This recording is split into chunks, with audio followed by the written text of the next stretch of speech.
చేశాడా? అవును. మన దృష్టికి మన అవసరాలు చాలా పెద్దగా ఉండొచ్చు. దేవుని దృష్టికి మన అవసరాలు చాలా స్వల్పమైనవి.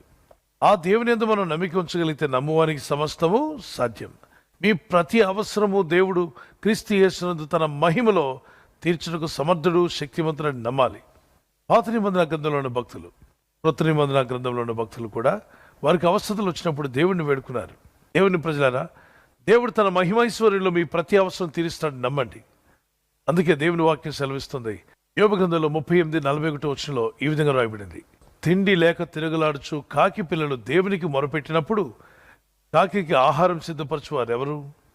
అంటే కాకి పిల్లలు కూడా దేవునికి మొరపెడతాయా? మనకు వాటి భాష తెలియదు, కానీ దేవునికి తెలుసు వాటి భాష. వాటికి ఆహారం సిద్ధపరిచేది ఎవరు? ఆయన సిద్ధపరుస్తున్నాడు. ఆకాశ పక్షులకు ఆహారం సిద్ధపరిచిన దేవుడే. భూజంతువులకు ఆహారం ఏర్పాటు చేస్తున్న దేవుడే. నేడు నీకును నీ కుటుంబానికి ఆహారమే కాదు, ఏ కొదవ లేకుండా మీ ప్రతి అవసరము యేసు నామములో తీర్చబడునుగాక.